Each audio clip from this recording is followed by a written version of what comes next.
Why are they fighting? It doesn't do anybody good. But we don't know who started the war, he adds. It's the Ukrainians, right? She doesn't need to convince the audience in China, where media is heavily censored, of the merits of his tight bond with Putin. But the rest of the world is watching to see what comes of Beijing's claims of neutrality.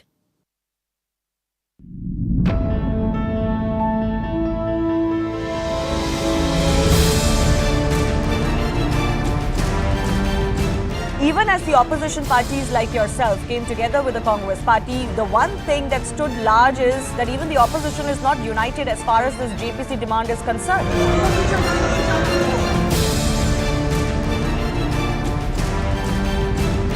Where has it ever happened that in a directorial debut, you win the biggest ever award? Well, I think we're just absolutely thrilled to receive this great honor. My heart is racing, to be very honest. What steps is the government going to take to encourage Indian startups to move their deposits into the Indian banking system? Prime Minister's office were carefully monitoring this issue from the very start. Imran Khan is doing a lot of histrionics around these two cases. The attempt to try and whip up sentiment, is that to keep himself politically relevant? Is that because he knows that this current government is unpopular?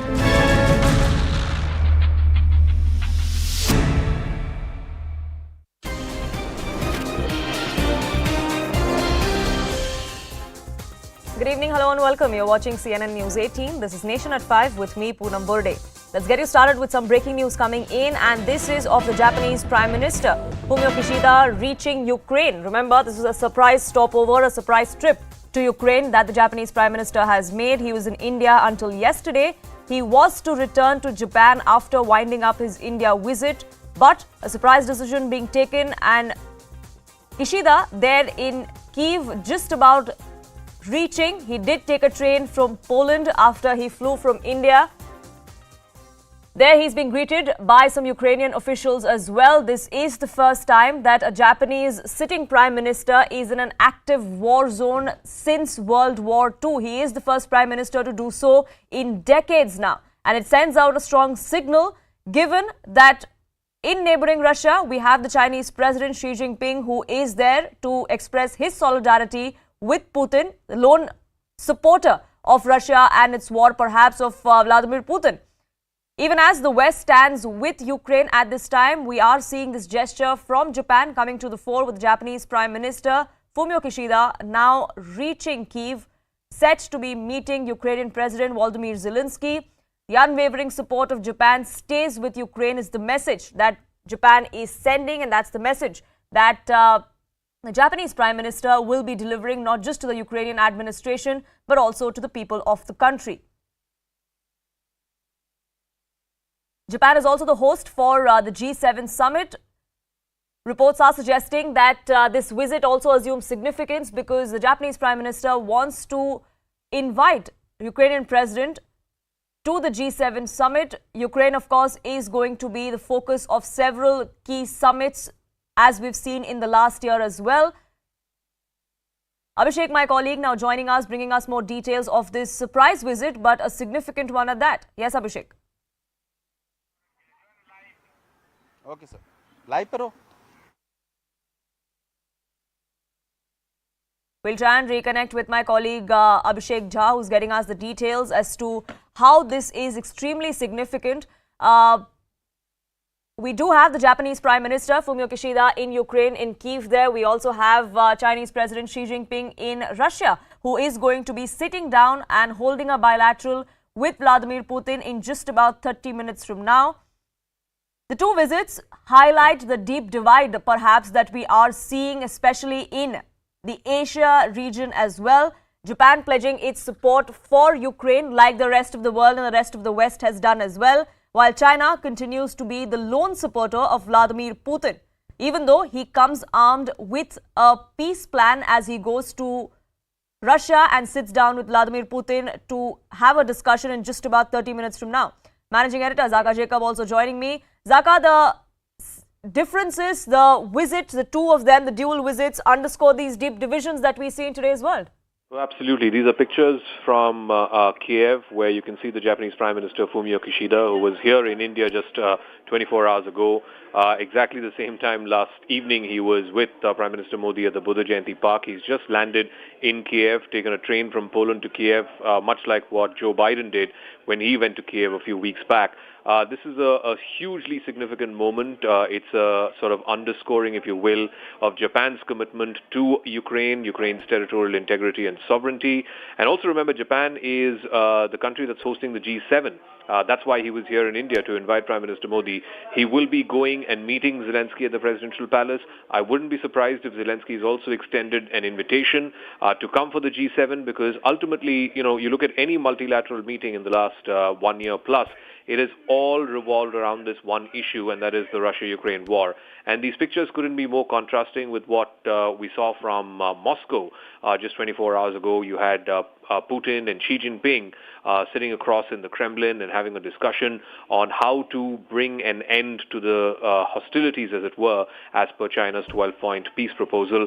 But I think these pictures really capture, in a nutshell, what is going on, the deep fault line in the global community right now. You have the United States and its allies, whether it's in Europe, whether it is in Asia, allies like Japan, South Korea on the one side, and then you have China and Russia in the other camp.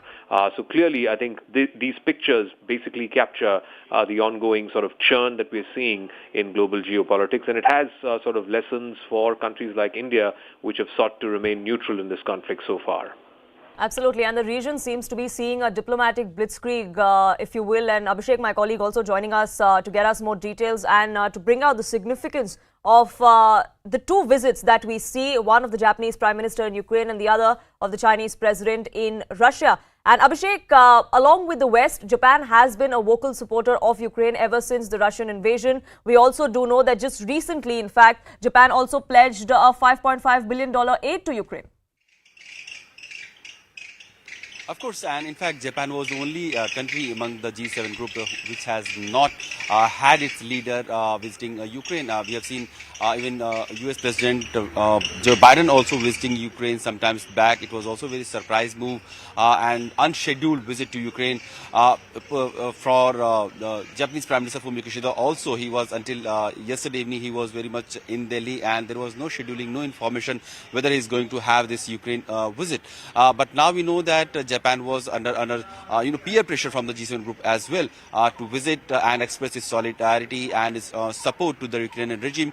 Japan has been part of multiple sanctions that has come for Russia in the trade and commerce and international economic sanction that has been imposed. Almost 10 rounds of sanctions have been imposed by European Union. Then there are certain elements of help and assistance also that has come from the Japan in terms of humanitarian assistance to the Ukrainian side. So clearly those aspects have been there, but reaching Kyiv and meeting Zelensky and expressing that solidarity is something that is on the top of it.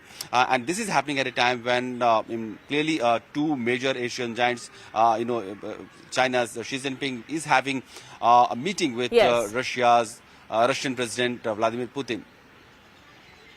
Yes, because in 30 minutes from now, about 25 minutes from now, is when Vladimir Putin and Xi Jinping will sit down to have that bilateral, and we'll keep a track of that here on CNN News 18. Before now, we're shifting focus to news from back home, and that's in Punjab, where the manhunt for Amritpal Singh continues. Punjab police is addressing a news briefing, cutting across.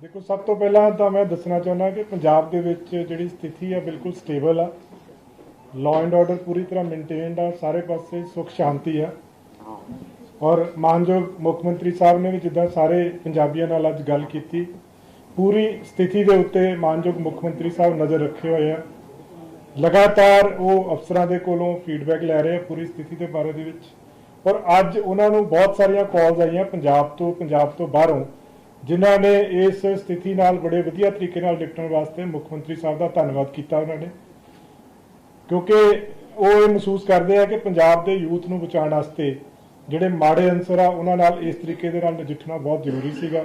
ਸੋ ਸਾਰੇ ਪਾਸੇ ਤੋਂ ਹਰ ਪਾਸੇ ਤੋਂ ਉਹਨਾਂ ਨੂੰ ਧੰਨਵਾਦ ਵੀ ਕੀਤਾ ਜਾ ਰਿਹਾ ਹੈ ਔਰ ਸਾਰੇ ਪੰਜਾਬੀਆਂ ਵੱਲੋਂ ਪੂਰਾ ਸਹਿਯੋਗ ਮਿਲ ਰਿਹਾ ਵਾ। ਹਰ ਪਾਸੇ ਤੋਂ, ਹਰ ਵਰਗ ਤੋਂ, ਹਰ ਤਬਕੇ ਤੋਂ, ਹਰ ਇੱਕ ਤੋਂ ਪੂਰਾ ਸਹਿਯੋਗ ਮਿਲ ਰਿਹਾ ਇਹਦੇ ਵਿੱਚ। ਦੂਸਰੀਆਂ ਸਟੇਟਸ ਤੋਂ ਵੀ ਪੂਰਾ ਸਹਿਯੋਗ ਮਿਲ ਰਿਹਾ ਵਾ, ਦੂਸਰੀਆਂ ਏਜੰਸੀਜ਼ ਤੋਂ ਵੀ, ਸੈਂਟਰਲ ਏਜੰਸੀਜ਼ ਤੋਂ ਵੀ ਪੂਰਾ ਸਹਿਯੋਗ ਮਿਲ ਰਿਹਾ ਵਾ ਇਹਦੇ ਵਿੱਚ। ਔਰ ਪੁਲਿਸ ਇਹਦੇ ਵਿੱਚ ਆਪਣਾ ਕੰਮ ਬਿਲਕੁਲ ਕਾਨੂੰਨੀ ਤਰੀਕੇ ਦੇ ਨਾਲ ਕਰ ਰਹੀ ਆ। ਬਹੁਤ ਸਾਰੀਆਂ ਕਈ ਤਰ੍ਹਾਂ ਦੇ ਲੋਕਾਂ ਦੇ ਮਨ 'ਚ ਸ਼ੰਕੇ ਆ। ਸੋ ਜੋ ਵੀ ਕੰਮ ਕੀਤਾ ਜਾਏਗਾ, ਕਿਸੇ ਨੂੰ ਕਿਸੇ ਤਰ੍ਹਾਂ ਦੀ ਇਲੀਗਲ ਅਰੈਸਟ 'ਚ ਨਾ ਰੱਖਿਆ ਗਿਆ, ਨਾ ਰੱਖਿਆ ਜਾਏਗਾ। ਜਦੋਂ ਵੀ ਜਿਹੜਾ ਪ੍ਰਾਈਮ ਅਕਿਊਜ਼ਡ ਆ, ਜਦੋਂ ਵੀ ਫੜਿਆ ਜਾਏਗਾ, ਤੁਰੰਤ ਉਹਦੇ ਬਾਰੇ ਦੇ ਵਿੱਚ ਜਾਣਕਾਰੀ ਦਿੱਤੀ ਜਾਏਗੀ ਇਹਦੇ ਵਿੱਚ। ਇਸੇ ਤਰ੍ਹਾਂ ਲਾਅ ਐਂਡ ਆਰਡਰ ਦੀ ਸਥਿਤੀ ਮੋਹਾਲੀ ਦੇ ਵਿੱਚ ਇੱਕ ਧਰਨਾ ਲੱਗਿਆ ਸੀਗਾ ਜਿਹੜਾ ਪੀਸਫੁਲੀ ਸਮਾਪਤ ਹੋ ਗਿਆ। ਉੱਥੇ ਕੁਝ ਗੁਰਦੁਆਰਾ ਮੈਨੇਜਮੈਂਟ ਕਮੇਟੀ ਤੇ ਧਰਨਾਕਾਰੀਆਂ ਦੇ ਵਿੱਚ ਕੁਝ ਡਿਫਰੈਂਸਿਸ ਸੀਗੇ ਕਿਉਂਕਿ ਲੋਕਾਂ ਨੂੰ ਆਉਣ ਜਾਣ ਦੇ ਵਿੱਚ ਕਾਫੀ ਸਮੱਸਿਆ ਹੋ ਰਹੀ ਸੀਗੀ। ਸੋ ਉਹ ਵੀ ਪੂਰੀ ਤਰ੍ਹਾਂ ਸਮਾਪਤ ਹੋ ਗਿਆ, ਰੋਡ ਉਹ ਖੁੱਲ ਗਈ ਚੰਗੀ ਤਰ੍ਹਾਂ।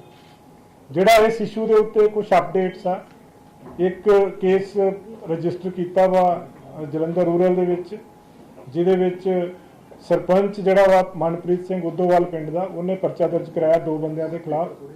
ਇੱਕ ਹਰਜੀਤ ਸਿੰਘ ਜਿਹੜਾ ਉਹਦਾ ਚਾਚਾ ਵਾ, ਇੱਕ ਉਹਦੇ ਖਿਲਾਫ, ਇੱਕ ਹਰਪ੍ਰੀਤ ਸਿੰਘ ਦੇ ਖਿਲਾਫ। ਸੋ ਉਹ ਪਰਚਾ ਜਿਹੜਾ ਵਾ ਉਹਨਾਂ ਨੂੰ ਗਨ ਪੁਆਇੰਟ ਤੇ ਰੱਖਿਆ ਸੀ ਇਹਨਾਂ ਨੇ ਜ਼ਬਰਦਸਤੀ, ਜਦੋਂ ਉੱਥੋਂ ਦੌੜੇ ਸੀਗੇ। ਉਸ ਕੇਸ ਦੇ ਵਿੱਚ ਇੱਕ ਪਰਚਾ ਦਰਜ ਕੀਤਾ ਗਿਆ ਵਾ ਜਿਹਦੇ ਵਿੱਚ ਇਹ ਆਲਰੇਡੀ ਗ੍ਰਿਫਤਾਰ ਹੋ ਚੁੱਕੇ ਆ ਦੋਨੋਂ। ਸਰਪੰਚ ਜਿਹੜਾ ਉਹਦਾ ਨਾਮ ਮਨਪ੍ਰੀਤ ਸਿੰਘ ਆ, ਉਦੋਂ ਕੇ ਪਿੰਡ ਦਾ ਸਰਪੰਚ ਆ। ਜਿਹੜੇ 2 ਅਕਿਊਜ਼ ਨੇ ਇਹਦੇ ਵਿੱਚ, ਇੱਕ ਹਰਜੀਤ ਸਿੰਘ ਆ, ਇੱਕ ਹਰਪ੍ਰੀਤ ਸਿੰਘ ਆ। ਫਰਦਰ ਜਿਹੜਾ ਇਸ ਕੇਸ ਦੇ ਵਿੱਚ ਇੱਕ ਬਹੁਤ ਵੱਡੀ ਅਹਿਮ ਸਫਲਤਾ ਪੰਜਾਬ ਪੁਲਿਸ ਦੇ ਹੱਥ ਲੱਗੀ ਆ ਕਿ ਜਿਹੜੀ ਬਰੇਜ਼ਾ ਕਾਰ ਦੇ ਵਿੱਚ ਅੰਮ੍ਰਿਤਪਾਲ ਸਿੰਘ ਉੱਥੋਂ ਦੌੜਿਆ ਸੀਗਾ ਮੌਕੇ ਤੋਂ, ਉਹ ਬਰੇਜ਼ਾ ਕਾਰ ਰਿਕਵਰ ਹੋਈ ਆ। ਜਿਹੜੇ 4 ਬੰਦਿਆਂ ਨੇ ਭੱਜਣ ਦੇ ਵਿੱਚ ਮਦਦ ਕੀਤੀ ਸੀਗੀ, ਉਹ 4 ਅਕਿਊਜ਼ਡ ਦੇ ਵਿੱਚ ਅਰੈਸਟ ਕੀਤੇ ਆ, ਜਿਹਦੇ ਵਿੱਚ ਮਨਪ੍ਰੀਤ ਸਿੰਘ ਏਲੀਅਸ ਮੰਨਾ ਹੈ, ਇੱਕ ਗੁਰਦੀਪ ਸਿੰਘ ਏਲੀਅਸ ਦੀਪਾ ਹੈ, ਹਰਪ੍ਰੀਤ ਸਿੰਘ ਏਲੀਅਸ ਹੈਪੀ ਤੇ ਗੁਰਭੇਜ ਸਿੰਘ ਏਲੀਅਸ ਭੇਜਾ। ਇਹ 4 ਉਹ ਅਕਿਊਜ਼ਡ ਆ ਜਿਨ੍ਹਾਂ ਨੇ ਭੱਜਣ 'ਚ ਮਦਦ ਕੀਤੀ ਸੀ। ਬਰੇਜ਼ਾ ਕਾਰ ਇਹਦੇ ਵਾਸਤੇ ਯੂਜ਼ ਹੋਈ ਸੀ, ਉਹ ਬਰੇਜ਼ਾ ਕਾਰ ਰਿਕਵਰ ਹੋ ਗਈ ਹੈ। ਮਨਪ੍ਰੀਤ ਸਿੰਘ ਏਲੀਅਸ ਮੰਨਾ, ਇਹ ਨਵਾਂ ਕਿਲਾ ਸ਼ਾਹਕੋਟ ਦਾ ਰਹਿਣ ਵਾਲਾ ਹੈ। ਗੁਰਦੀਪ ਸਿੰਘ ਏਲੀਅਸ ਦੀਪਾ, ਇਹ ਬੱਲ 9 ਪਿੰਡ ਨਕੋਦਰ ਦੇ ਵਿੱਚ, ਉੱਥੋਂ ਦਾ ਰਹਿਣ ਵਾਲਾ ਹੈ। ਹਰਪ੍ਰੀਤ ਸਿੰਘ ਏਲੀਅਸ ਹੈਪੀ, ਇਹ ਕੋਟਲਾ ਨੌਤ ਸਿੰਘ ਆ ਹੁਸ਼ਿਆਰਪੁਰ ਦੇ ਵਿੱਚ, ਉੱਥੋਂ ਦਾ ਰਹਿਣ ਵਾਲਾ ਹੈ। ਗੁਰਭੇਜ ਸਿੰਘ ਏਲੀਅਸ ਭੇਜਾ, ਇਹ ਗੁੰਦਾਰਾ ਪਿੰਡ ਆ ਫਰੀਦਕੋਟ ਦੇ ਵਿੱਚ, ਉੱਥੋਂ ਦਾ ਰਹਿਣ ਵਾਲਾ। ਇਹਨਾਂ 4 ਦੇ ਖਿਲਾਫ, ਕਿਉਂਕਿ ਜਦੋਂ ਇਹਨਾਂ ਨੂੰ ਫੜਿਆ ਗਿਆ, ਇਹਨਾਂ ਤੋਂ ਜਿਹੜੀ ਗੱਡੀ ਮਿਲੀ ਆ ਉਹਦੇ ਵਿੱਚੋਂ ਵੀ 315 ਬੋਰ ਦੀ ਇੱਕ ਰਾਈਫਲ ਮਿਲੀ ਆ, ਕੁਝ ਤਲਵਾਰਾਂ ਮਿਲੀਆਂ ਵਾ, ਵਾਕੀ ਟਾਕੀ ਸੈੱਟ ਮਿਲਿਆ ਵਾ। ਇਹਨਾਂ ਦੇ ਉੱਤੇ ਆਰਮਡ ਐਕਟ ਦਾ ਕੇਸ ਤੇ ਇਹਨਾਂ ਦੇ ਉੱਤੇ ਉਹਨੂੰ ਕਸਟਡੀ ਚੋਂ, ਮਤਲਬ ਪੁਲਿਸ ਦੀ ਗ੍ਰਿਫਤ ਤੋਂ ਭਜਾਉਣ ਵਾਸਤੇ ਜਿਹੜੇ ਸੈਕਸ਼ਨ ਹੁੰਦੇ ਆ ਉਹ ਵੀ ਐਡ ਕੀਤੇ ਜਾ ਰਹੇ ਇਹਦੇ ਵਿੱਚ FIR ਦੇ ਵਿੱਚ। ਜਿਹੜੀ ਬਹੁਤ ਅਹਿਮ ਗੱਲ ਸਾਹਮਣੇ ਆਈ ਆ ਕਿ ਅੰਮ੍ਰਿਤਪਾਲ ਸਿੰਘ ਇੱਥੋਂ ਦੌੜਨ ਤੋਂ ਬਾਅਦ ਨੰਗਲ ਅੰਬੀਆਂ ਪਿੰਡ ਆ, ਉੱਥੇ ਗੁਰਦੁਆਰਾ ਸਾਹਿਬ ਦੇ ਵਿੱਚ ਗਿਆ। ਉੱਥੇ ਜਾ ਕੇ ਉਹਨੇ ਕੱਪੜੇ ਚੇਂਜ ਕੀਤੇ, ਉਹਨੇ ਸ਼ਰਟ ਪਾਈ, ਪੈਂਟ ਪਾਈ, ਫਿਰ ਉੱਥੋਂ ਦੌੜਿਆ, ਆਪਣੀ ਜਿਹੜੀ ਤਲਵਾਰ ਸੀ ਉੱਥੇ ਛੱਡ ਦਿੱਤੀ। ਇਹ ਇਹਨਾਂ ਦੀ ਪੁੱਛਗਿੱਛ ਤੋਂ ਇਹ ਗੱਲ ਸਾਹਮਣੇ ਆਈ ਹੈ। ਜਿਹੜੇ ਅਸੀਂ ਫੜੇ ਆ ਬੰਦੇ 4, ਇਹਨਾਂ ਦੀ ਪੁੱਛਗਿੱਛ ਤੋਂ ਗੱਲ ਸਾਹਮਣੇ ਆਈ ਕਿ ਪਹਿਲਾਂ ਉਹ ਨੰਗਲ ਅੰਬੀਆਂ ਪਿੰਡ ਦੇ ਵਿੱਚ ਗੁਰਦੁਆਰਾ ਸਾਹਿਬ ਆ, ਉੱਥੇ ਗਿਆ ਸੀਗਾ। ਉਸ ਗੁਰਦੁਆਰਾ ਸਾਹਿਬ ਦੇ ਵਿੱਚ ਕੱਪੜੇ ਚੇਂਜ ਕਰਕੇ, ਪੈਂਟ ਸ਼ਰਟ ਪਾ ਕੇ, ਉਸ ਤੋਂ ਬਾਅਦ ਦੇ ਵਿੱਚ 2 ਮੋਟਰਸਾਈਕਲ ਦੇ ਉੱਤੇ 3 ਬੰਦੇ ਹੋਰ ਇਹਦੇ ਨਾਲ ਸੀਗੇ, 2 ਮੋਟਰਸਾਈਕਲ ਦੇ ਉੱਤੇ ਉੱਥੋਂ ਐਸਕੇਪ ਕੀਤੇ ਆ 4 ਜਣੇ ਉਸ ਜਗ੍ਹਾ ਤੋਂ। ਸੋ ਇਹਦੇ ਵਿੱਚ ਜਿਸ ਤਰ੍ਹਾਂ ਆਪਾਂ, ਇੱਕ ਤਾਂ ਮੈਂ ਅਪੀਲ ਕਰਨਾ ਚਾਹੂੰਗਾ ਸਾਰੇ ਪੰਜਾਬੀਆਂ ਨੂੰ ਆਪਣੇ ਵੱਲੋਂ, ਮਾਨਯੋਗ ਮੁੱਖ ਮੰਤਰੀ ਸਾਹਿਬ ਵੱਲੋਂ, ਪੰਜਾਬ ਪੁਲਿਸ ਵੱਲੋਂ, ਕਿ ਸਾਰੇ ਯੋਗਦਾਨ ਦਿਓ ਇਹਦੇ ਵਿੱਚ। ਸਾਰਿਆਂ ਦੇ ਕੰਟਰੀਬਿਊਸ਼ਨ ਦੀ ਲੋੜ ਆ। ਇਹ ਜਿਹੜੇ ਮਾੜੇ ਅੰਸਰ ਆ ਜਿਹੜੇ ਸਮਾਜ ਦੇ ਵਿੱਚ ਇਹ ਦੀ ਅਰਾਜਕਤਾ ਫੈਲਾਉਂਦੇ, ਉਹਨਾਂ ਨੂੰ ਫੜਨ ਵਾਸਤੇ। ਸੋ ਸਾਰਿਆਂ ਨੂੰ ਹੀ ਅਸੀਂ ਅਪੀਲ ਕਰਾਂਗੇ ਕਿ ਸਾਰੇ ਸਹਿਯੋਗ ਦੇਣ, ਚਾਹੇ ਉਹ ਕੋਈ ਪਬਲਿਕ ਸੰਸਥਾਵਾਂ ਹੋਣ, ਚਾਹੇ ਪਿੰਡਾਂ ਦੇ ਸਰਪੰਚ, ਪੰਚ, ਕੋਈ ਮੋਤਬਰ ਬੰਦੇ ਆ, ਕਿਉਂਕਿ ਹਰ ਇੱਕ ਬੰਦਾ ਇਹਦੇ ਵਿੱਚ ਆਪਣਾ ਯੋਗਦਾਨ ਪਾ ਸਕਦਾ ਵਾ।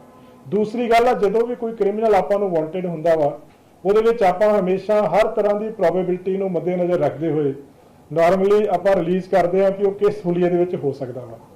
ਸੋ ਇਸ ਕੇਸ ਦੇ ਵਿੱਚ ਸਾਡੇ ਕੋਲੇ ਜਿਹੜੀਆਂ ਇਹਦੀਆਂ ਕੁਝ ਪੁਰਾਣੀਆਂ ਫੋਟੋਗ੍ਰਾਫਸ ਆ, ਕੁਝ ਨਵੀਆਂ ਫੋਟੋਗ੍ਰਾਫਸ ਆ, ਜਿਹੜੀਆਂ ਕਿ ਅਸੀਂ ਸੋਸ਼ਲ ਮੀਡੀਆ ਤੋਂ, ਬਾਕੀ ਜਗ੍ਹਾ ਤੋਂ ਸਾਡੇ ਕੋਲੇ ਆਈਆਂ, ਉਹ ਅਸੀਂ ਜ਼ਰੂਰ ਇੱਕ ਵਾਰੀ ਰਿਲੀਜ਼ ਕਰਨਾ ਚਾਹਾਂਗੇ। ਵੀ ਵਿਲ ਵਾਂਟ ਕਿ ਇਹ ਨੈਸ਼ਨਲ TV ਤੇ ਬਾਕੀ ਚੈਨਲਸ ਤੇ ਜ਼ਰੂਰ ਜਾਣ क्योंकि ਅਸੀਂ नहीं कुछ कह सकते, ਜਦੋਂ ਫੜਿਆ ਜਾਏਗਾ ਉਦੋਂ ਹੀ ਪਤਾ ਲੱਗੇਗਾ ਕਿ ਬੰਦਾ ਕਿਸ ਪੁਲੀਏ ਚ ਹੈ, ਪਰ ਰੂਲ ਆਊਟ ਨਹੀਂ ਕੀਤਾ ਜਾ ਸਕਦਾ ਇਸ ਚੀਜ਼ ਨੂੰ। ਸੋ ਇਹ ਮੈਂ ਫੋਟੋਆਂ ਜਿਹੜੀਆਂ ਅਸੀਂ ਕੁਝ ਜਿਹੜੀਆਂ ਲੱਭੀਆਂ ਹੁੰਦੀਆਂ ਅਲੱਗ-ਅਲੱਗ ਜਗ੍ਹਾ ਤੋਂ, ਉਹ ਫੋਟੋਆਂ ਤੁਹਾਨੂੰ ਸਾਰਿਆਂ ਨੂੰ ਰਿਕੁਐਸਟ ਕਰਾਂਗਾ ਇਹਨਾਂ ਨੂੰ ਸਰਕੂਲੇਟ ਕੀਤਾ ਜਾਵੇ ਵੱਧ ਤੋਂ ਵੱਧ। ਸੋ ਇਹਦੇ ਵਿੱਚ ਇਸ ਕੇਸ ਦੇ ਵਿੱਚ ਹੁਣ ਤੱਕ ਟੋਟਲ 154 ਬੰਦੇ ਨੇ ਜਿਹੜੇ ਅਰੈਸਟ ਹੋ ਚੁੱਕੇ ਆ। ਅੰਮ੍ਰਿਤਪਾਲ ਸਿੰਘ ਦੇ ਖਿਲਾਫ NSA ਐਕਟ, ਜਿੱਦਾਂ ਤੁਹਾਨੂੰ ਪਤਾ NSA ਐਕਟ ਲਗਾਇਆ ਜਾ ਚੁੱਕਿਆ ਵਾ। ਉਹਦੇ ਵਿੱਚ NSA ਦੇ ਵਿੱਚ ਨੈਸ਼ਨਲ ਸਿਕਿਉਰਿਟੀ ਐਕਟ ਜਿਹੜਾ ਹੁੰਦਾ ਹੈ ਅੰਮ੍ਰਿਤਪਾਲ ਦੇ ਖਿਲਾਫ ਉਹ ਲੱਗ ਚੁੱਕਿਆ, ਕੱਲ ਦਾ ਲੱਗ ਚੁੱਕਿਆ ਹੈ। ਠੀਕ ਹੈ, ਮੇਰੀ ਗੱਲ ਪੂਰੀ ਮੈਂ ਤੁਹਾਨੂੰ ਦੱਸਦਾ ਜੀ। ਉਹ ਐਕਟ ਲੱਗਣ ਤੋਂ ਬਾਅਦ ਦੇ ਵਿੱਚ ਜਿਹੜੇ ਕੰਸਰਨਡ ਡਿਪਟੀ ਕਮਿਸ਼ਨਰ ਹੁੰਦੇ ਆ, ਉਹ ਇੱਕ ਰਿਕੁਐਸਟ ਭੇਜਦੇ ਆ ਜਦੋਂ ਬੰਦਾ ਸਕੇਪ ਕਰ ਰਿਹਾ ਹੁੰਦਾ, ਜਦੋਂ ਉਹ ਆਰਡਰ ਦਾ ਪ੍ਰੋਪਰ ਫੋਲੋ ਨਹੀਂ ਹੁੰਦਾ, ਤਾਂ ਉਹ ਜੁਡੀਸ਼ੀਅਲ ਮੈਜਿਸਟ੍ਰੇਟ ਨੂੰ ਇੱਕ ਰਿਕੁਐਸਟ ਭੇਜਦੇ ਆ ਕਿ ਇਹ ਬੰਦਾ ਜਿਹੜੀ ਆਪਣੀ ਅਰੈਸਟ ਆ ਉਹਨੂੰ ਇਵੇਡ ਕਰ ਰਿਹਾ ਵਾ।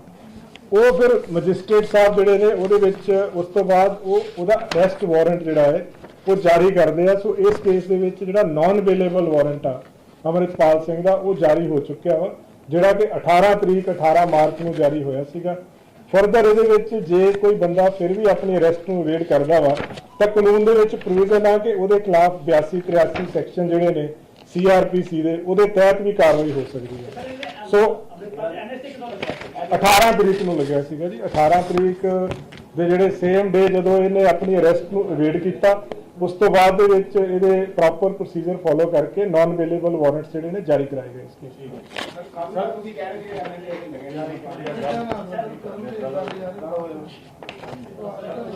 ਹਾਂਜੀ, जो पंजाब में जो सिचुएशन है बिल्कुल स्टेबल है। ऑनरेबल CM साहब जिनके जैसे खुद आप आज पंजाबियों से बात की, पूरी स्थिति पे वो खुद नजर रखे हुए हैं इस पूरी स्थिति पे, और लगातार फीडबैक ले रहे हैं ऑफिसर से पूरे पंजाब में क्या सिचुएशन है, और पूरी तरह से हर तरफ पूरी तरह शांति है। आज CM साहब ने जैसे बताया, उनको बहुत सारी पंजाब से, पंजाब के बाहर से बहुत सारी कॉल्स आई जिनमें लोगों ने उनको धन्यवाद किया, क्योंकि सारे लोग इस कार्रवाई से बिल्कुल संतुष्ट हैं। जो बैड एलिमेंट्स के खिलाफ पूरा ये ऑपरेशन हुआ है उसमें सारे बहुत खुश हैं, और पंजाब के जो लोग हैं और पूरे इंडिया के जो लोग हैं उनको CM साहब ने भी धन्यवाद किया है, क्योंकि सबसे बहुत cooperation. That was the Punjab police briefing as far as the manhunt for Khalistani backer, sympathizer and a leader, as he claims to be, is Amritpal Singh. The manhunt is on for over 3 days now. But on the other side, we've seen several of these Khalistani supporters then going out, hitting the streets in several parts of the world, including in San Francisco, in Canada, in Surrey, in Australia as well. And after Khalistani supporters attacked the Indian consulate in San Francisco, the United States came out and condemned this vandalism. They said it's completely unacceptable. One person, meanwhile, has been arrested for vandalism in London as well. This after the Indian High Commission came under attack 2 days ago. Avtar Singh Khanda has been arrested by the London police now. He is a wanted man, a known Khalistani sympathizer. His father was also someone who's worked with the Khalistan Liberation Force. According to sources, Khanda has had a long association with Pakistan and the ISI. He's also believed to be behind Amritpal's rise. The High Commissioner of India to UK and the Deputy High Commissioner there held a meeting with concerned Indian community leaders. This is over the attack. This is for them to build consensus, to build hope and ensure that there is no panic that grips the community there in London. On the other hand, a dinner for a consulate staff and High Commissioner Sanjay Verma in Canada was organized at a hotel in Surrey. But due to protests from Khalistani supporters, the police were forced to cancel the event.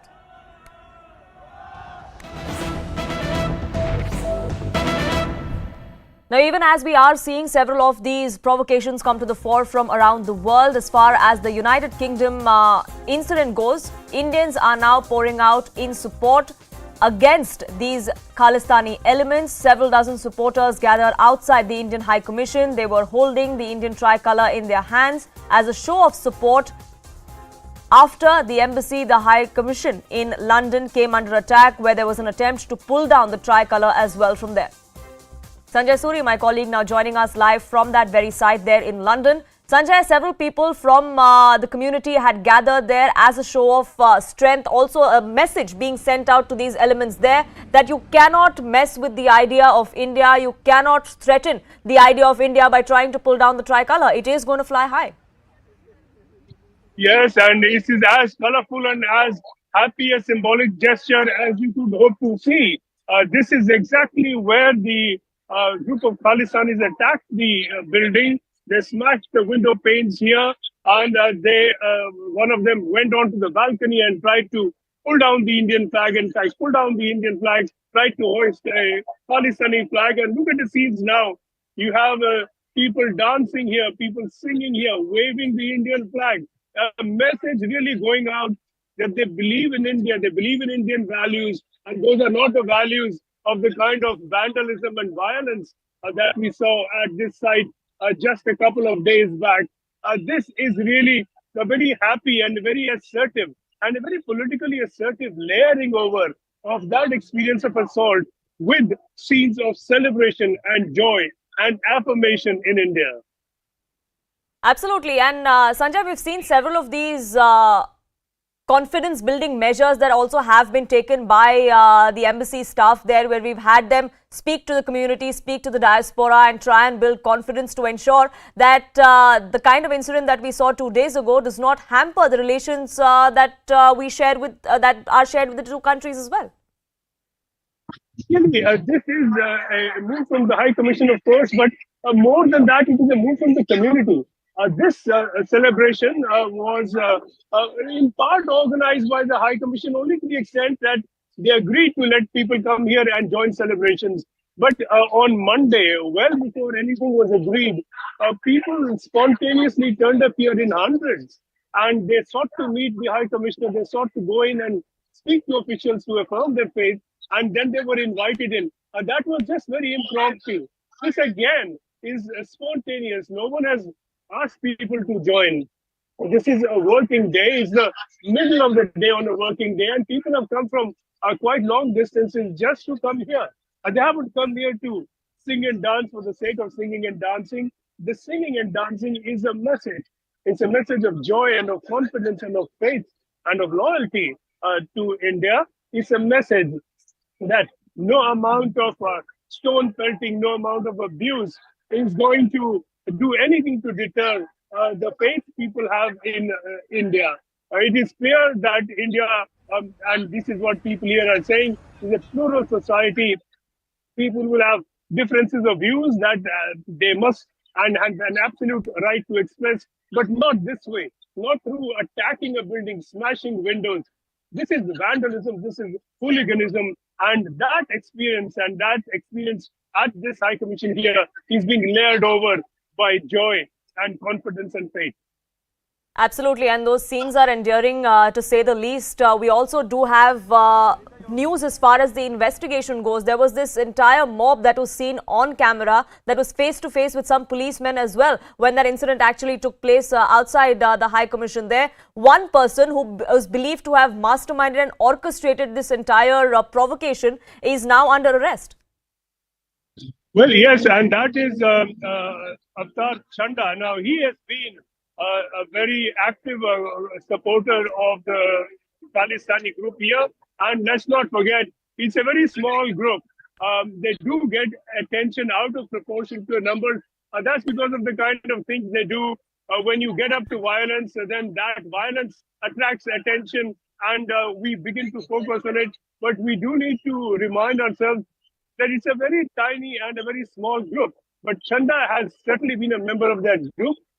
He has been an associate of Paramjit Singh Pama, who is very well-known, familiar to intelligence agencies and the police, as somebody who is very active in the Khalistani band.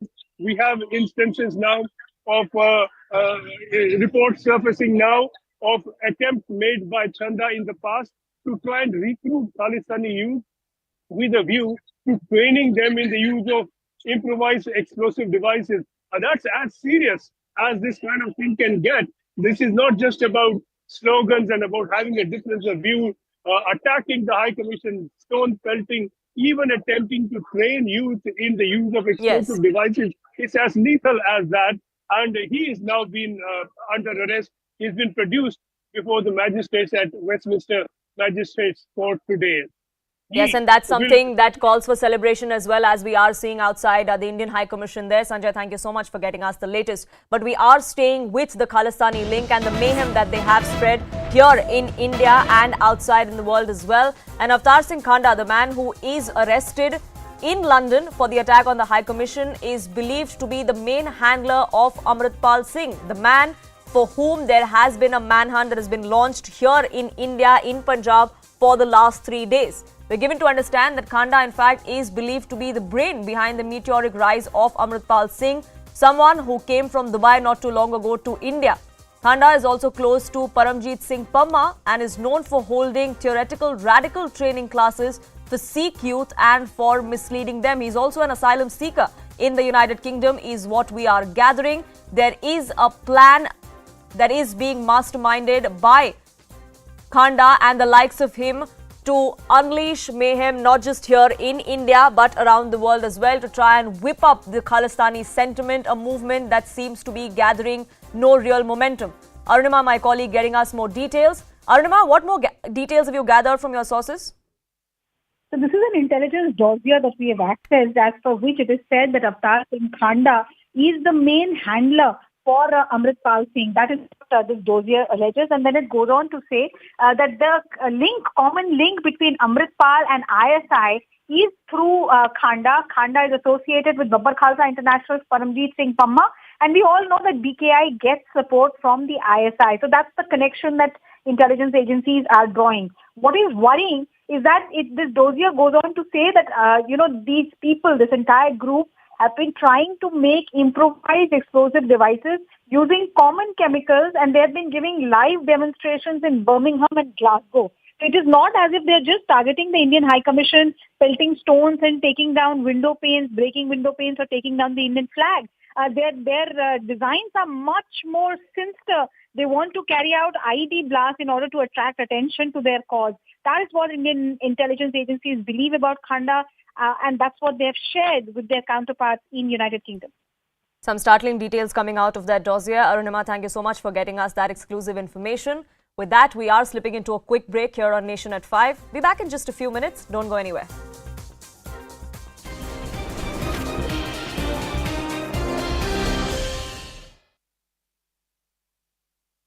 रहेगा हिंदुस्तान सब पर सावा शेर रहेगा, सावा शेर नहीं सावा शेर। सरदार भगवंत सिंह मान जी ने इस स्थिति दे नाल नजिठिया, मैं उन्होंने ਵਧਾਈ देना। जिस ढंग नाल मान साहब ने इस स्थिति नूं सांभिया, वो ਵਧਾਈ दे हकदार ने, लोग खुश ने। किसी पंजाब दी गली दा पिंड दा किते कोई नुकसान नहीं कीता, किते कोई अथरू गैस, किते कोई लाठी चार्ज, किते कोई गोली, किते कुछ ना करते हुए जिस ढंग दे नाल स्थिति नूं जिहड़ा संभिया, कंट्रोल किया। और एक गल स्पष्ट हो गई कि पंजाब सरदार भगवंत सिंह मान जी की अगवाई हेठ विकास दीआं लीहां ते चल रहा। In Punjab, where the hunt for Waris Punjab Day Chief Amritpal Singh Sandhu has entered its third day today. Police have arrested over 100 aides of Amritpal Singh. They've seized cars, arms and ammunition linked to his nexus over the last few days. Yesterday, Amritpal's uncle and close aides surrendered before the Punjab police. The NSA, the National Security Act, has been invoked against them, and they've been sent to Assam. They've been placed in a jail within Assam. Now, we'll bring you more details about what the invoking of the NSA against them means, what the cases against Amritpal Singh himself are, and more about how the Punjab government is planning right now to catch the Waris Punjab Day chief. We'll bring you more details in just a second. First, these are some interviews from yesterday. Take a look. इस case में, इस पूरे episode में जो जितने भी इसमें bad elements involve हैं, उसमें हम आईएसआई का एंगल, उनकी फॉरेन फंडिंग, हमें सस्पिशन है कि इसमें आईएसआई का एंगल भी है, फॉरेन फंडिंग भी है। उस पर फर्दर इन्वेस्टिगेशन हमारी चल रही है। अमृतपाल जी बारे वो भी चिंतित सी कि वो क्यों अजे तक उन्होंने कोई पता वो कहते सानू पुछया ने कि तुहानू कोई ਉਹਦੀ जानकारी है तो ਉਹਦੇ ਬਾਰੇ ਚ ਸਾਨੂੰ ਤੇ ਇਹੋ ਮੀਡੀਆ ਦੇ ਥਰੂ ਹੀ ਪਤਾ ਹੈ ਵੀ ਅਜੇ ਤੱਕ ਉਹ ਪੁਲਿਸ ਕਹਿ ਰਹੀ ਹੈ ਵੀ ਨਹੀਂ ਸਾਨੂੰ ਨਹੀਂ ਪਤਾ ਉਹਦੇ ਬਾਰੇ ਚ ਐਵੇਂ ਬੇਕੂਫੀ ਇਹ ਬਕਵਾਸ ਕੀਤਾ ਜਾ ਰਿਹਾ ਹੈ ਖਾਲੀ ਬਦਨਾਮ ਕੀਤਾ ਜਾ ਰਿਹਾ ਹੈ ਐਸੇ ਇਹੋ ਜੀ ਕੋਈ ਗੱਲ ਨਹੀਂ ਤੁਸੀਂ ਵੀ ਦਿੱਲੀ ਜਾਂਦੇ ਸੀ ਉੱਥੇ ਇਹਨਾਂ ਪੁਲਿਸ ਨੇ ਵੀ ਸਰਚ ਕੀਤੀ ਹੈ।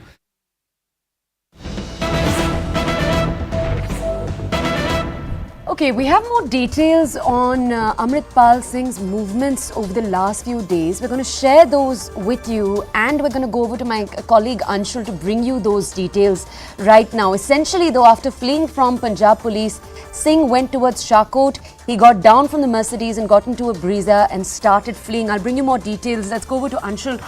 Anshul, I believe the centre has right now told border security forces that they should be warned that there is a large chance that Amritpal Singh might try to make an escape towards either Pakistan or Nepal. Before we get to that aspect though, for our audiences, can you track what his movement has looked like right from Saturday when the centre first hoped to apprehend him to today, or the information that the centre does have? And Anshul, if I could ask, if you could geographically lay that out for us, track it for us across Punjab, please. So yes, if you see how Amritpal was actually operating in Punjab, and especially after the entire incident of Ajnala happened, Amritpal actually became a big thing, and he was trying to project himself as the next guru who could go ahead and make sure that the kids of Punjab are free from drugs and other menace, and he was propagating this idea that the Indian government is not going to help them. But yes, what has happened over the last few days, once the chase started, his true colors have come out. When the chase started, he started fleeing from the police. He was in his Mercedes vehicle that has now been recovered by the police. He was fleeing towards Shahkot. From Jalandhar, he was fleeing towards Shahkot. Shahkot is approximately 50 to 60 kilometers away from Jalandhar, is a small town near Jalandhar. He was fleeing towards that, and somewhere in between, he got down from his Mercedes, sat into a breezer and started fleeing from there. Once he reached Shahkot, he changed his clothes. He changed his clothes over there. Whatever weapons he had, he left those weapons over there. Since there was a large manhunt that was going on at that point in time, there were police pickets at each and every nook and corner that the police had already placed. So hence, he changed his clothes, he changed his look, is also something that the police is suspecting at this point in time. But yes, he changed his clothes, he left his weapons. His chola has been recovered, the chola that he was wearing on that very day that he was escaping. That chola has been recovered, the breezer vehicle has been recovered, and it is being said once he reached Shahkot, he left that breezer vehicle, and from there, he and one of his associates, both of them who are still at large, they got on 2 bikes and fled from there. Now, since all these developments have come up, now the Punjab police is suspecting that he might have now been able to flee from the borders of Punjab. Now, this is something very, very serious, and that is the reason why we are hearing that the central government has now told the BSF to remain extra vigilant, because Amritpal Singh could actually try to cross the borders. Crossing the Pakistan border is still a very, very tough task, a very, very uphill battle. But crossing the Nepal border, which is very, very porous, it is going to be an easy task for him, and hence the BSF has been alerted on the border. So yes, Amritpal Singh has escaped from Punjab is what the police is suspecting at this point in time. But yes, the Punjab police senior officers of the Punjab police are still very, very confident that they are going to get their hands on Amritpal Singh. But yes, at this point in time, it seems like a very, very uphill task, because his location has still not been traced by the Punjab police. In fact, the help of central agencies are also being taken. The IB, Intelligence Bureau, is also in the loop. IB is also trying to trace down his location. But yes, Amritpal Singh's last location is still not known. The police is still trying to figure out a map or through which route he might have fled. Till now, the latest update that we have just brought to our viewers is that the breezer vehicle in which Amritpal Singh was travelling, that has been seized by Punjab police. His clothes have been the clothes that he was wearing on that day, that has been recovered. The knife that he was, the weapons that he was carrying, those weapons have been recovered.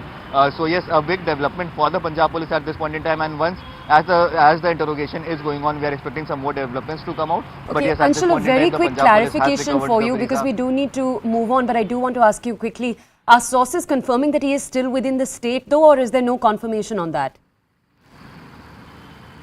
So there is absolutely no confirmation if at all he is within the state. The Punjab police wanted to believe that he is inside the state, but yes, since he has fled on a bike, it is very, very likely that he might have been able to cross the borders of Punjab. Anshul, thank you for that clarification. Stay with us, please. Now, as you might already know, the 5 associates that have been taken into custody, including Amritpal's uncle, who you'll remember surrendered to police forces on Sunday night, all 5 of them are currently lodged in Assam's Dibrugarh. Take a look. Amritpal Singh के 4 साथियों के बाद आज फिर 2 जनों को यहाँ पर ऊपरी असम के डिब्रूगढ़ के जो सेंट्रल जेल है उसमें लाया गया है। पंजाब पुलिस के आला अधिकारियों के साथ इन 2 जनों को आज लाया गया है और उसके बाद आज फिर से यहाँ पर और कई जनों को लाने की बात चल रही है। हालांकि यहाँ पर अभी तक पुलिस ने कोई पुष्टि नहीं की गई है किनको लाया गया है। ऐसे बताया जा रहा है कि ये अंकल भी हो सकता है अमृतपाल के और एक जो ड्राइवर थे वो भी हो सकते हैं, लेकिन अभी तक कोई ऑफिशियल डाटा हम लोगों को नहीं मिली है, ऑफिशियल खुलासा भी अभी तक नहीं हुई है। और आज शायद और कई जनों को यहाँ पर लाया जा सकता है। जिनको आज 2 जनों को लाया गया उन लोगों को गुवाहाटी से बाय रोड लाया गया था और जो लाने वाले हैं उन लोगों को एयरक्राफ्ट थ्रू लाया जाएगा, लेकिन कब तक ये लोग पहुंचेंगे।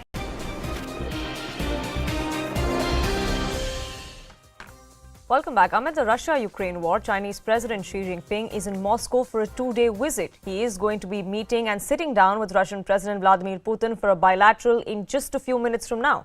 According to reports, Chinese President and his Russian counterpart held informal discussions yesterday on China's peace proposal for Ukraine. It's a 12-point plan that Xi Jinping comes armed with. The Chinese president extended an invite to Vladimir Putin to visit China this year as well.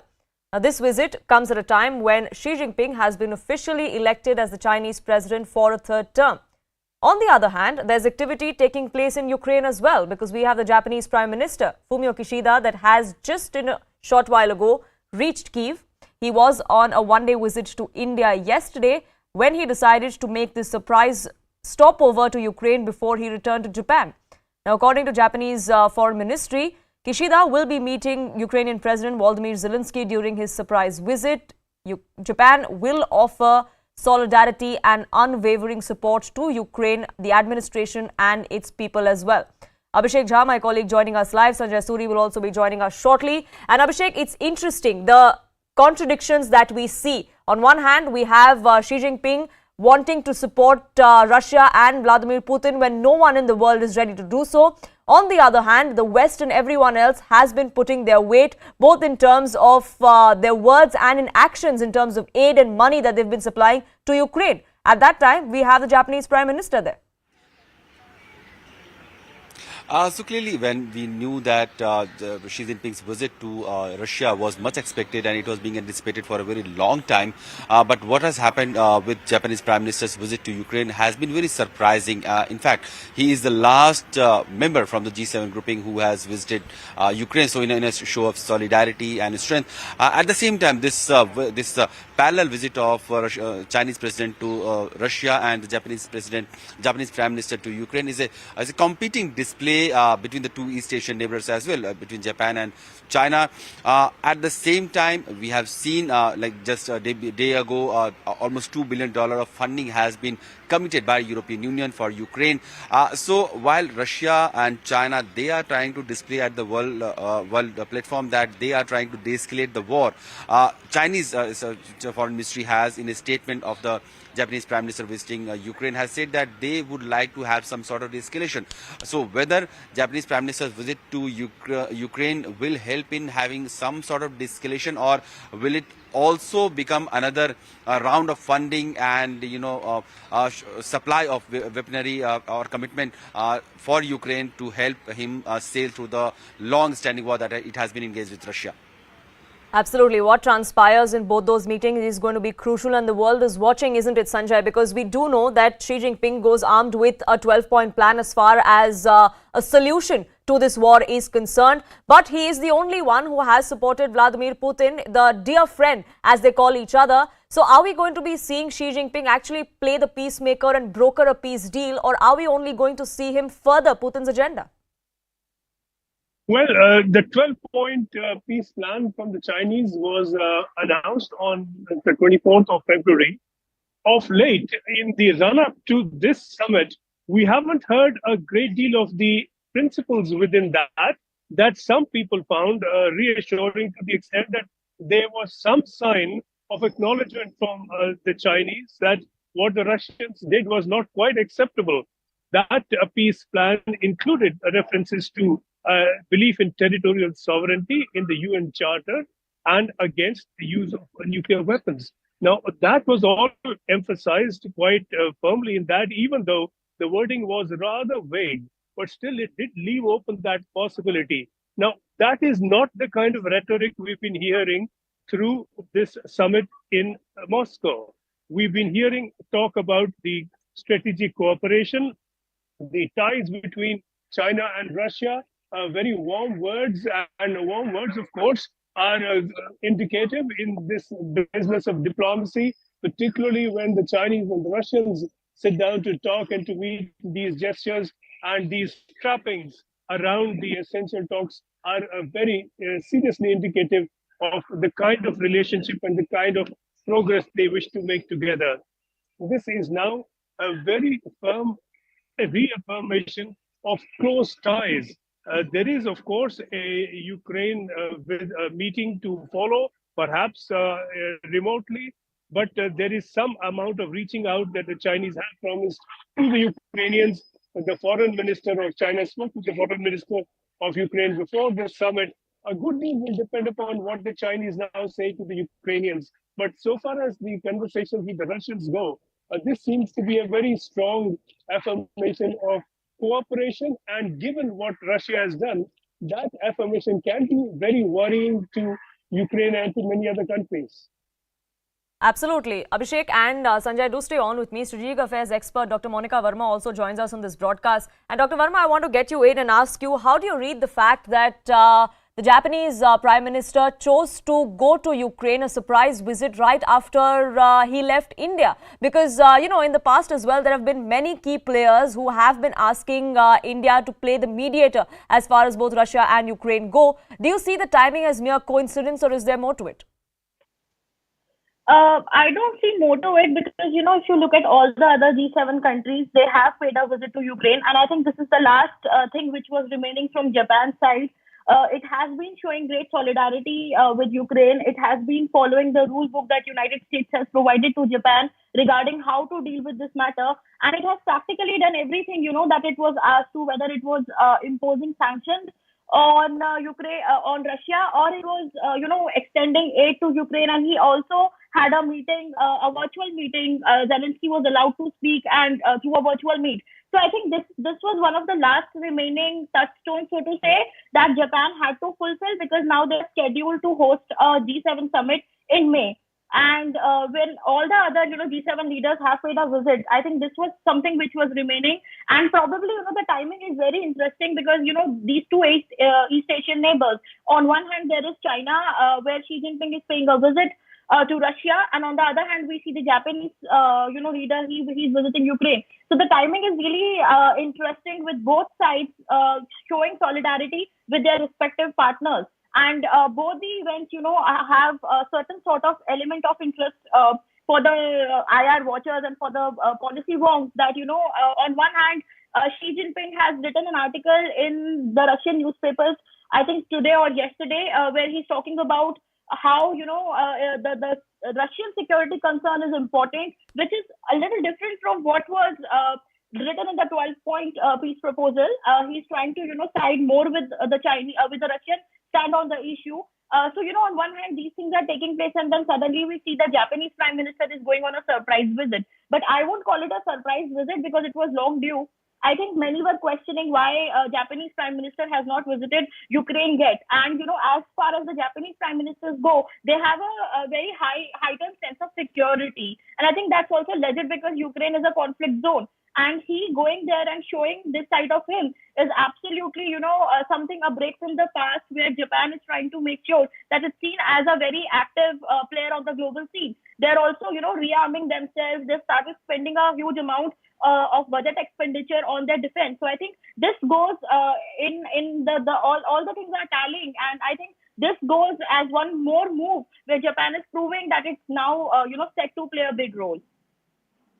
Right, so the timing perhaps is coincidental, but it is extremely significant because we have the Japanese Prime Minister in Ukraine while the Chinese President is in Russia. That bilateral between Xi Jinping and Vladimir Putin is going to begin in just a short while from now. They've already had their informal talks. We've seen a sort of change in the language as far as China's 12-point plan is also concerned, which is why many experts believe that this could just be a furtherance of Vladimir Putin's agenda. Whether or not there is a solution and what that solution can be, Dr. Verma, that is also something that the world is watching, because if there has to be an end to the war, there are a lot of parts of Ukraine that are currently under Russian occupation. So if things were to stand as they are right now, would Ukraine be okay with ceding all of that land to Russia? I don't think the solution that is being offered by Xi Jinping is something which is acceptable to the West. I mean, they've already, outrightly told that the proposal is really problematic because it's talking about so many things. But the core issue is about Russian withdrawal of troops from Ukraine. So, if this solution, and I think Biden has also made it clear through a statement that if this solution is accepted anyways, if that happens, then, it's not going to be acceptable to US. Simply because, it's sort of ratifying Russia's actions in Ukraine. It's simply giving them, stamp of approval or validation that whatever you did in Ukraine is acceptable. And I don't think this is something that US will take lightly. And not just the US, but the entire Western lobby. So I think Xi Jinping is trying to portray himself as this leader who can actually, contribute a lot to the global order. We just saw how he has brokered peace between Iran and Saudi Arabia, but I don't think he is going to get that chance in Ukraine as far as I can see it, because his solutions are more on the line of criticizing the West than, taking the West along. So definitely China is not your actor right now who can broker a peace which is acceptable to all parties, because it's not just about Ukraine and Russia, it's also about West taking the side of Ukraine and then Russia doing its thing. So I think Xi Jinping, and also, most importantly, I don't think Xi Jinping is going to be given that chance of portraying himself as a peaceful person who can actually go and convince these leaders to withdraw from the war, because that will also enhance his active capability. And I don't think that should be happening right now, looking at China's own actions and the belligerence of China and the kind of aggressive stance that it has taken in undermining the rules-based world order. I don't think Xi Jinping is going to get this chance in the Russia-Ukraine conflict. Sure. So what actually comes out of this particular meeting, we'll find out sooner than later. But Dr. Verma, thank you so much for joining us here with your perspective. Abhishek, my colleague, also continues to be with us. Now, Abhishek, we do know that after the informal talks yesterday, that really has set the stage for what happens between Putin and Xi Jinping in just a few minutes from now. But are we expecting Xi Jinping to also perhaps dial the Ukrainian president as a peacemaking measure? This will be a very necessary condition if there had to be any peace deal brokered by China, because now we know that Xi Jinping is in Moscow. He is having a conversation. Peskov, the US, the Russian spokesperson, has said that both leaders had a face-to-face meeting where they had a very frank exchange on the Chinese peace plan. We know that a couple of days back, Chinese new Foreign Minister Qin Gang had a conversation with his Ukrainian counterpart Kuleba. And now it is being reported that Ukrainian authorities are in touch with Chinese authorities so that there could be a conversation, a direct phone talk at least between Chinese President Xi Jinping and his Ukrainian counterpart, Mr. Vladimir Zelensky. And if that happens, it will be the first time since the eruption of Russia-Ukraine war that Chinese leader Xi Jinping will be having a call with Vladimir Zelensky. And in fact, when the Chinese peace plan was proposed, it was criticized with the fact that there had never been a direct communication between the Chinese leader and Vladimir Zelensky. And in such a scenario, how could a peace plan could move forward? So to allay that apprehension also, China needed to have on its plate this stick also that it had a conversation with Vladimir Zelensky, Yes. and now it looks like within few days' time there may be a conversation between the two sides. Right, do keep a track of that. But for the moment, Abhishek, thank you so much for getting us the latest. With that, we are slipping into a quick break here on this edition of Nation at 5. There's lots lined up for you on the other side. Do stay tuned.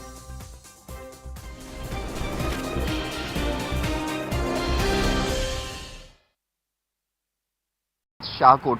From Jalandhar, he was fleeing towards Shahkot. Shahkot is approximately 50 to 60 kilometers away from Jalandhar. Is a small town near Jalandhar. He was fleeing towards that, and somewhere in between, he got down from his Mercedes, sat into a Brezza and started fleeing from there. Once he reached Shahkot, he changed his clothes. He changed his clothes over there. Whatever weapons he had, he left those weapons over there. Since there was a large manhunt that was going on at that point in time, there were police pickets at each and every nook and corner that the police had already placed. So hence, he changed his clothes, he changed his look is also something that the police is suspecting at this point in time. But yes, he changed his clothes, he left his weapons. His chola has been recovered, the chola that he was wearing on that very day that he was escaping. That chola has been recovered, the Brezza vehicle has been recovered, and it is being said once he reached Shahkot, he left that Brezza vehicle, and from there he and one of his associates, both of them who are still at large, they got on 2 bikes and fled from there. Now, since all these developments have come up, now the Punjab police is suspecting that he might have now been able to flee from the borders of Punjab. Now, this is something very, very serious, and that is the reason why we are hearing that the central government has now told the BSF to remain extra vigilant, because Amritpal Singh could actually try to cross the borders. Crossing the Pakistan border is still a very, very tough task, a very, very uphill battle. But crossing the Nepal border, which is very, very porous, it is going to be an easy task for him, and hence the BSF has been alerted on the border. So yes, Amritpal Singh has escaped from Punjab is what the police is suspecting at this point in time. But yes, the Punjab police senior officers of the Punjab police are still very, very confident that they are going to get their hands on Amritpal Singh. But yes, at this point in time, it seems like a very, very uphill task, because his location has still not been traced by the Punjab police. In fact, the help of central agencies are also being taken. The IB, Intelligence Bureau, is also in the loop. IB is also trying to trace down his location. But yes, Amritpal Singh's last location is still not known. The police is still trying to figure out a map or through which route he might have fled. Till now, the latest update that we have just brought to our viewers is that the Brezza vehicle in which Amritpal Singh was travelling, that has been seized by Punjab police. His clothes have been the clothes that he was wearing on that day, that has been recovered. The knife that he was, the weapons that he was carrying, those weapons have been recovered. So yes, a big development for the Punjab police at this point in time. And once as the interrogation is going on, we are expecting some more developments to come out. Okay, but yes, Anshul, a very quick clarification for you, because we do need to move on. But I do want to ask you quickly: are sources confirming that he is still within the state, though, or is there no confirmation on that? So there is absolutely no confirmation if at all he is within the state. The Punjab police wanted to believe that he is inside the state, but yes, since he has fled on a bike, it is very, very likely that he might have been able to cross the borders of Punjab. Anshul, thank you for that clarification. Stay with us, please. Now, as you might already know, the 5 associates that have been taken into custody, including Amritpal's uncle, who you'll remember surrendered to police forces on Sunday night, all 5 of them are currently lodged in Assam's Dibrugarh. Take a look. Amritpal Singh के 4 साथियों के बाद आज फिर 2 जनों को यहाँ पर ऊपरी असम के डिब्रूगढ़ के जो सेंट्रल जेल है उसमें लाया गया है। पंजाब पुलिस के आला अधिकारियों के साथ इन 2 जनों को आज लाया गया है, और उसके बाद आज फिर से यहाँ पर और कई जनों को लाने की बात चल रही है। हालांकि यहाँ पर अभी तक पुलिस ने कोई पुष्टि नहीं की गई है किनको लाया गया है। ऐसे बताया जा रहा है कि ये अंकल भी हो सकता है अमृतपाल के, और एक जो ड्राइवर थे वो भी हो सकते हैं, लेकिन अभी तक कोई ऑफिशियल डाटा हम लोगों को नहीं मिली है, ऑफिशियल खुलासा भी अभी तक नहीं हुई है। और आज शायद और कई जनों को यहाँ पर लाया जा सकता है। जिनको आज 2 जनों को लाया गया उन लोगों को गुवाहाटी से बाय रोड लाया गया था, और जो लाने वाले हैं उन लोगों को एयरक्राफ्ट थ्रू लाया जाएगा, लेकिन कब तक ये लोग पहुंचेंगे ये अभी तक पुष्टि नहीं की गई है। देखो, मैं कह रहा हूं, दुनिया के अंदर जो इस प्रकार के आतंकवादी लोग हैं जो चाहते हैं कि भारत को बदनाम किया जाए, भारत के और ऐसे लोग जो आतंकवादी को सह देने वाले लोग हैं, आज इनको समझना चाहिए। लेकिन इस प्रकार से चाहे पाकिस्तान हो, खालिस्तान हो, ये खालिस्तान पाकिस्तान नहीं, अब तो रहेगा हिंदुस्तान। हिंदुस्तान सब पर सावा शेर रहेगा, सावा शेर, शेर नहीं सावा शेर। सरदार भगवंत सिंह मान जी ने इस स्थिति ਦੇ ਨਾਲ ਨਜਿੱਠਿਆ। ਮੈਂ ਉਹਨਾਂ ਨੂੰ ਵਧਾਈ ਦਿੰਦਾ। ਜਿਸ ਢੰਗ ਨਾਲ ਮਾਨ ਸਾਹਿਬ ਨੇ ਸਥਿਤੀ ਨੂੰ ਸਾਂਭਿਆ, ਉਹ ਵਧਾਈ ਦੇ ਹੱਕਦਾਰ ਨੇ। ਲੋਕ ਖੁਸ਼ ਨੇ।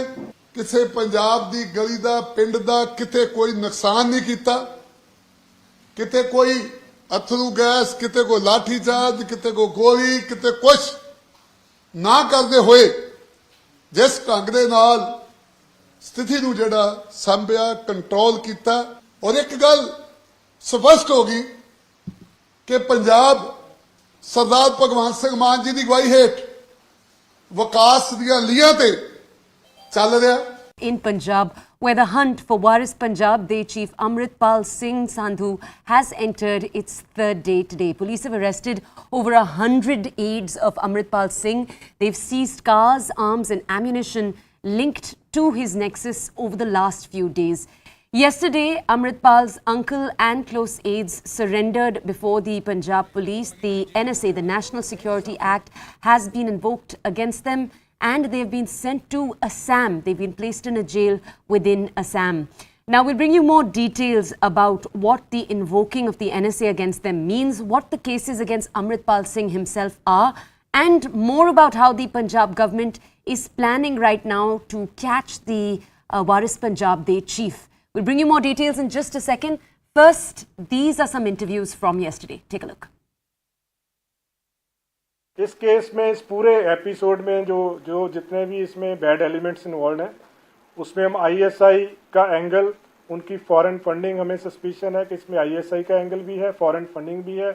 उस पर फर्दर इन्वेस्टिगेशन हमारी चल रही है। ਅਮਰਤਪਾਲ ਜੀ ਬਾਰੇ ਉਹ ਵੀ ਚਿੰਤਤ ਸੀਗੇ, ਉਹ ਕਿਉਂ ਅਜੇ ਤੱਕ ਉਹਨਾਂ ਦਾ ਕੋਈ ਪਤਾ, ਉਹ ਕਹਿੰਦੇ ਸਾਨੂੰ ਪੁੱਛਿਆ ਨਾ ਕਿ ਤੁਹਾਨੂੰ ਕੋਈ ਉਹਦੀ ਜਾਣਕਾਰੀ ਹੈ, ਤੇ ਉਹਦੇ ਬਾਰੇ ਚ ਸਾਨੂੰ ਤੇ ਇਹੋ ਹੀ ਮੀਡੀਆ ਦੇ ਥਰੂ ਹੀ ਪਤਾ ਹੈ ਵੀ ਅਜੇ ਤੱਕ ਉਹ ਪੁਲਿਸ ਕਹਿ ਰਹੀ ਹੈ ਵੀ ਨਹੀਂ, ਸਾਨੂੰ ਨਹੀਂ ਪਤਾ ਉਹਦੇ ਬਾਰੇ ਚ। ਐਵੇਂ ਬੇਕੂਫੀ ਇਹ ਬਕਵਾਸ ਕੀਤਾ ਜਾ ਰਿਹਾ ਹੈ, ਖਾਲੀ ਬਦਨਾਮ ਕੀਤਾ ਜਾ ਰਿਹਾ ਹੈ। ਇਹੋ ਜਿਹੀ ਕੋਈ ਗੱਲ ਨਹੀਂ, ਤੁਸੀਂ ਵੀ ਦਿੱਲੀ ਜਾਂਦੇ ਸੀ, ਉੱਥੇ ਇਹਨਾਂ ਪੁਲਿਸ ਨੇ ਵੀ ਸਰਚ ਕੀਤੀ ਹੈ।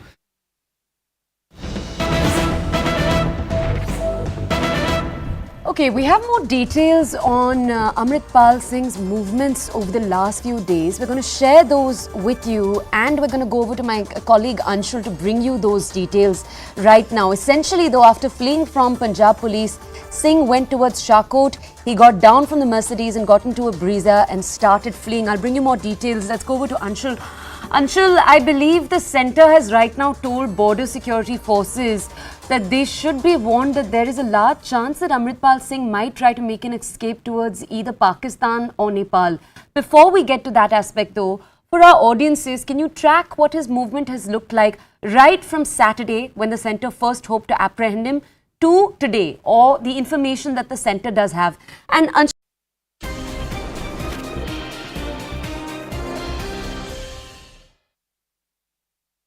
welcome back. These visuals on your screens coming in from Kremlin in Moscow, where President Xi Jinping is meeting with his Russian counterpart, Vladimir Putin.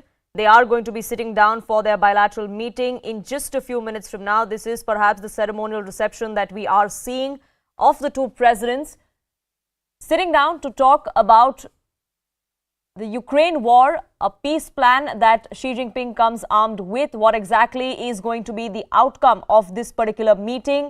Are we going to be seeing Xi Jinping, the Chinese president, dial Ukrainian President Volodymyr Zelensky and perhaps put forth a peace plan or not?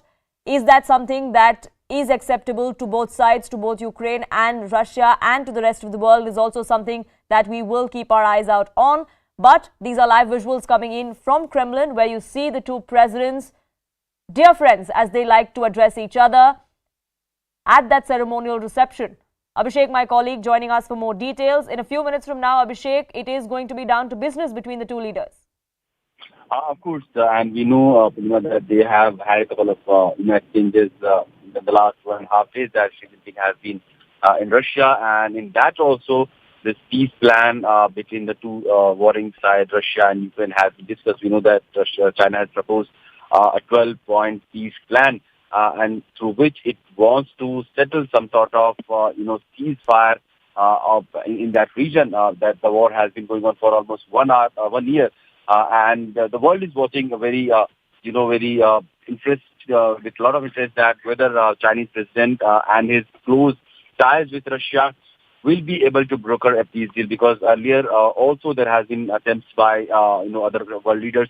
In fact, in initial days, a lot of effort was by the French president. Macron also, Saudis also got involved in this. Turkish President Erdogan has during initial months, he has also tried to create some sort of a situation where both sides could have talked. But it did not reach to a point where the war or the ceasefire could have happened. Ukraine has been insisting upon having a complete withdrawal of Russian forces before any talks could start. And this is something that Russia is not very well, comfortable with. The Russian President Putin has said that Ukraine should get to the realities, political and geographical realities of the world also, because Crimea has been part of Russia for almost 7 years now. And if Ukraine would want to have any peace negotiation before Crimea's return to Ukraine, this is something that is just not possible in this hour of geopolitical scenario that we are witnessing right now. But meanwhile, these two leaders, Russian president and Chinese president, having a discussion on the peace plan gives a lot of hope that there could be some sort of agreement where the two sides can go back to the discussion table, and a peace or at least a ceasefire could be established between the two sides. Yes, do keep a track of what comes out of that crucial meeting. For the moment, Abhishek, thank you so much for getting us the latest. With that, it's a wrap from my side. Shivani, my colleague, joins you next. Thank you.